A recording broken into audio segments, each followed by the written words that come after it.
안녕하세요. 진일교 목사입니다. 2025년 5월 6일 화요일 새벽 묵상을 시작하도록 하겠습니다.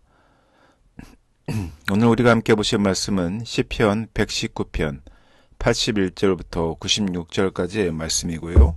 제목은 말씀이 견고하니 나도 흔들리지 않으리라 입니다. 오늘 말씀은 기다림은 길어지고 몸은 쇠약해졌지만 시인은 말씀에 건 희망을 버리지 않는 모습을 보여줍니다. 영원하고 완전한 주님의 말씀이 자신을 살릴 것을 확신하는 것입니다. 본문 말씀을 통해서 더 깊이 이해해 보도록 하겠습니다. 시인은 영혼이 지치도록 구원을 사모했지만 상황이 더 어려워졌다라고 합니다. 시야는 흐려졌고 피부는 가죽만 남았고 죽음이 임박한 듯 보입니다. 시인은 더는 지체하지 마시고 주님의 인자하심으로 자신을 살려달라고 부르짖는데요. 이때 시인의 믿음은 매우 확고합니다. 주님의 계명이 진실하니 자신은 위로를 받고 악인은 심판을 받을 것을 의심하지 않는 것이죠. 그리고 말씀을 지키겠다는 의지도 결연합니다. 주님의 말씀이 영원히 살아있고 주님이 창조하신 만물이 흔들림 없이 서 있는 것을 보며 시인은 확신을 다집니다.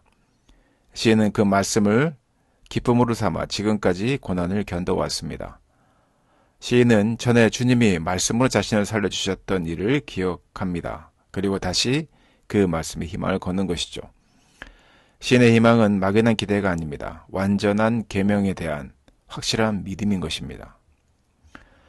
영혼이 지치도록 기도하고 몸이 쇠약해지도록 기다렸지만 상황은 반전되지 않을 때가 있습니다.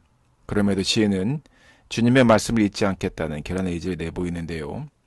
막다른 곳에선 시인의 마지막 선택은 말씀이었습니다. 그가 말씀에 희망을 건다는 것은 생명을 건다는 뜻입니다.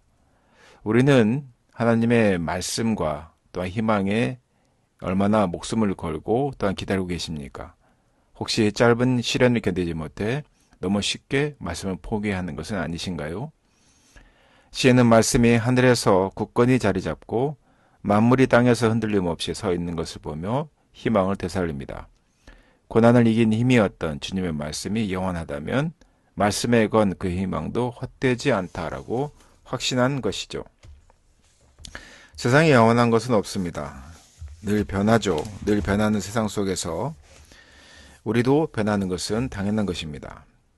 그 변화 때문에 우리 마음은 쉼 없이 요동칩니다. 하지만 견고하고 흔들리지 않는 것이 있는데요. 그것은 바로 진리입니다. 우리가 흔들려도 떠내려 가지 않을 수 있는 근거가 무엇인지 또한 무엇을 의지하고 있는지 잘 살펴봐야 하지 않을까요? 오늘 시인은 주님의 대답이 오지 않아서 이제 너무 지쳤다라고 고백을 합니다. 인간적인 마음입니다. 당연한 것이죠. 숨이 넘어갈 지경이고 눈이 멀 정도로 힘듭니다. 그만큼 신뢰했고 간절히 기다렸습니다. 하지만 시인은 포기하지 않습니다. 말씀의 능력을 믿었고요. 주님의 신실하심을 의심치 않았기 때문입니다. 때로는 신뢰의 기다림이 바로 믿음입니다. 시인이 기다리는 응답, 이것은 무고한 자신을 괴롭히는 자들을 향한 하나님의 보응일 것입니다. 악인들이 건재해 보입니다. 또한 그랬지만 시인은 그들을 향한 고소를 멈추지 않습니다. 정의를 바로 세우려고 하는 것이죠. 하나님의 법을 따르지 않는 그들을 하나님이 가만히 둘 리 없고 하나님께서 심판하신 날이 올 것임을 시인은 믿었기 때문입니다. 자신의 안전을 담보할 수 없는 불안정한 상황입니다. 그럼에도 불구하고 시인이 끝내 신뢰를 붙잡을 수 있었던 것은 말씀에 가진 안정성과 확실성에 대한 믿음이 확고했기 때문입니다. 온 만물이 그에게 보여진 증거였습니다.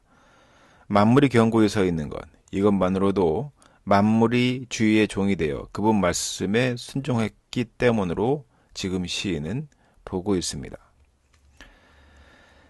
끝이 안 보이는 고난 속에서 나를 지탱해 주는 것이 무엇입니까? 당연히 그것은 영원한 말씀이어야 합니다. 있다가 사라지는 것들에 나를 맡길 수는 없는 것이죠. 영원하신 하나님, 그분의 말씀, 그분의 언약이 바로 우리를 지탱하게 해주는 그러한 원천이어야 합니다. 우리가 말씀의 종이 되어서 순종하면 신실한 말씀의 그 약속대로 우리가 언제든 굳게 설 것임을 신뢰하고 오늘 하루 살았으면 좋겠습니다. 사랑하는 제일교회 성도 여러분, 다 포기하고 싶은 상황들이 분명히 있을 것입니다. 하나님이 대답하지 않는 것 같고 나만 억울한 일을 당하는 것 같습니다. 그러나 그러한 상황 속에서도 우리가 믿음을 견고히 하는 근거가 있습니다. 바로 그것은 말씀의 견고함입니다. 사랑하는 성도들의 믿음의 근거가 말씀이라는 것을 오늘도 믿으시고 말씀에 따라서 오늘 하루도 주님의 말씀에 흔들리지 않고 살아가는 제일교회 성도 되시기를 예수님의 이름으로 축원하고 부탁드립니다. 함께 기도하겠습니다.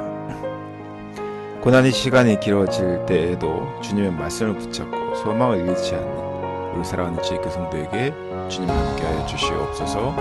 이 모든 말씀 거룩하신 예수님 이름으로 기도드렸습니다.